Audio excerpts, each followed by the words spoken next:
Ah, bonjour! Passez de moi cette semaine? Je commence mon abri en arrière.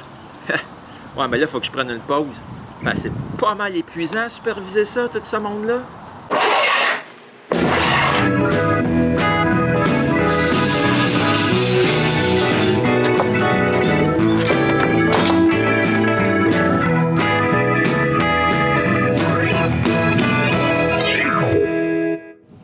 Maintenant que j'ai tout le bois à la maison, je peux commencer. Premièrement, il faut tout détacher de la remorque. Et je peux enfin voir de quoi mon bois a vraiment de l'air.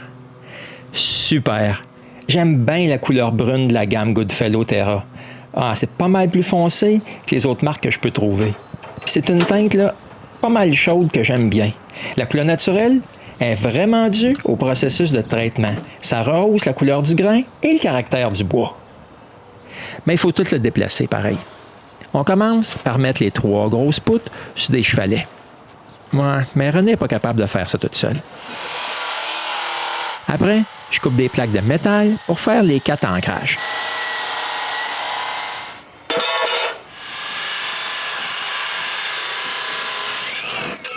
Quand c'est tout coupé, il faut percer tous les trous. OK. Avant d'avoir des commentaires sur la vitesse de ma perceuse à colonne, il faut que je vous dise qu'elle est à sa plus basse vitesse. Mais pendant que je perce, les filles, elles, déplacent tout le reste du bois. Ouais, ça fait quand même pas mal de bois à déplacer.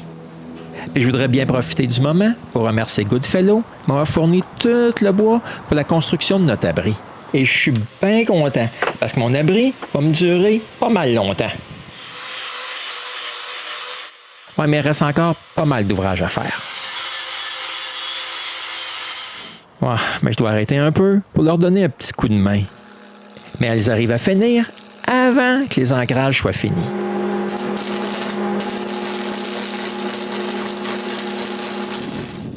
Non, là, la soudure, c'est pas mon fort. Mais j'y arrive quand même.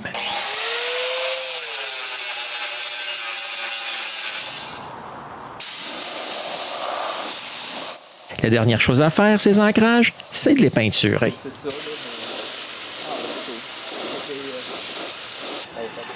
Le jour suivant, je peux enfin commencer à travailler sur le bois. Je commence par me faire un gabarit de la forme des biseaux des poutres. Ensuite, je peux l'utiliser pour tracer les coupes et les couper. La première coupe est faite avec la scie circulaire. Mais le reste, lui, il est coupé avec ma scie à ruban. Ouais, les poutres, là, sont surélevées de la table de la scie et on a juste à pousser la scie sur la ligne.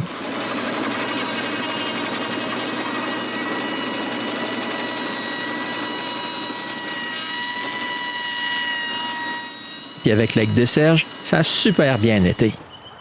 Quand une poutre est finie, on la déplace et on fait les autres coupes.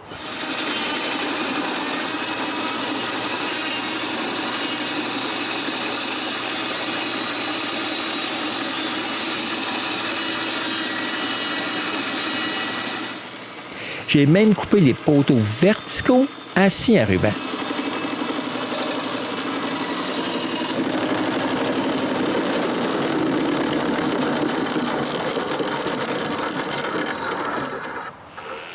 Je dois aussi m'occuper de fixer les ancrages au béton.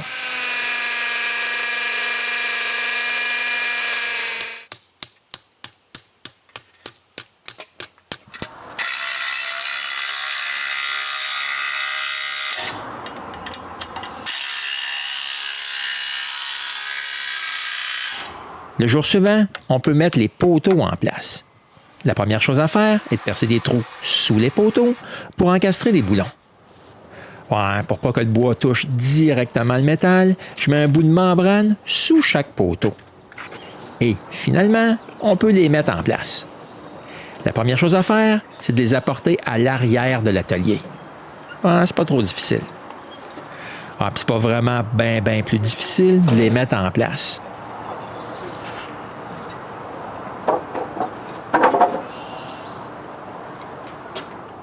La seule chose à vérifier, c'est qu'il soit bien droit.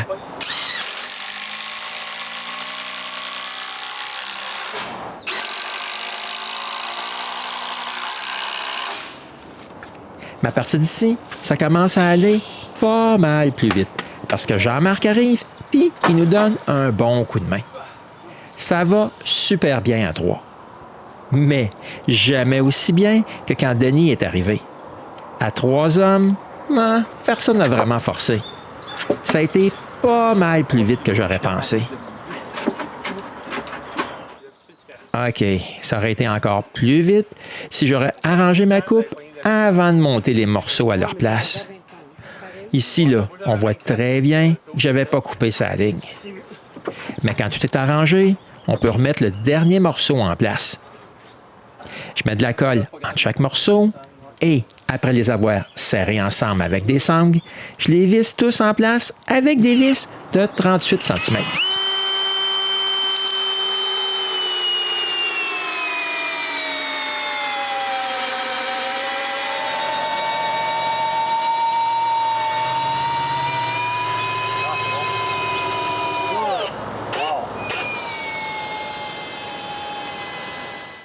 Et maintenant, on est prêt pour installer les bras de force.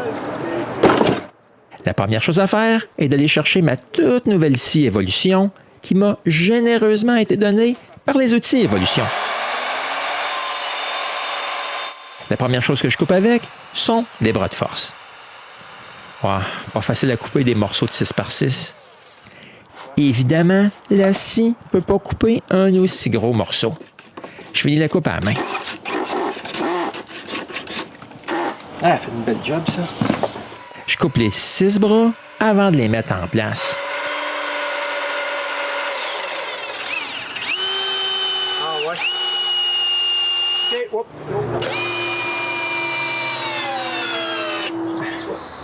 je sens ta main, là.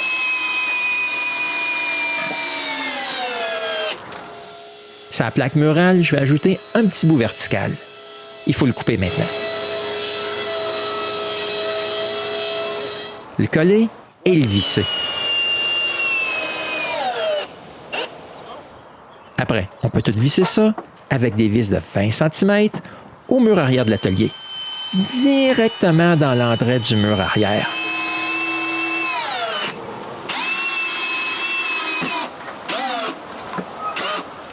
Le jour suivant, c'est le temps d'installer les arbres à l'étrier. Ouais, c'est pas trop difficile. Premièrement, il faut couper chaque arbre à l'étrier au bon angle. Ensuite, il faut faire une entaille pour le support vertical qu'on a collé la veille.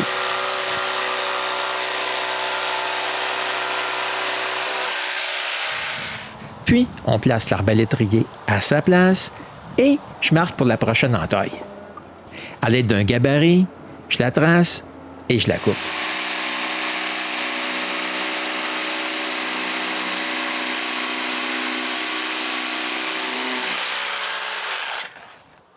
Mais mes vis de 20 cm ne sont pas assez longues à l'arrière. Je perce donc un trou pour la tête de la vis. J'en profite aussi pour percer un petit trou pour la vis.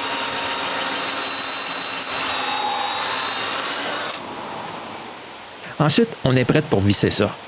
Après l'avoir mis en place, je visse une vis à l'arrière.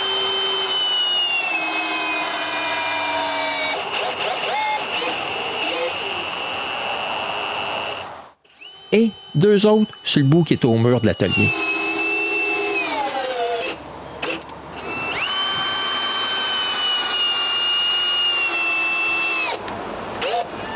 On refait la même chose pour toutes les arbres à l'étrier. Ça doit être pas si pire comme job, parce que le superviseur, lui, il a rien dit. OK, là, c'est vrai qu'il était plus occupé à grignoter qu'autre chose. À partir d'ici, ça commence à aller pas mal plus vite, parce que j'ai encore de l'aide. Ben oui, Didier, un Français qui est en vacances ici, vient me donner un coup de main. Ouais, mais les arbres à l'étrier sont pas tout à fait finis. Il faut les couper à bonne longueur.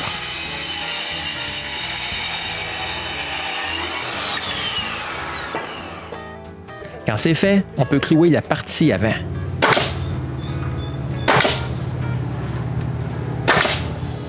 Ouais, mais il manque un petit bout. J'arrange ça tout de suite.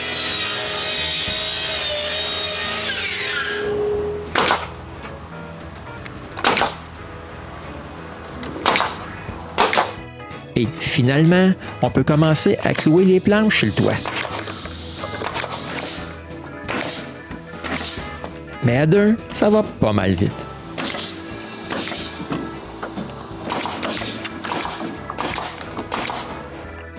Ah, mais on n'arrive quand même pas à finir le toit. Et ça, ce sera dans le prochain épisode du Casseur de bois.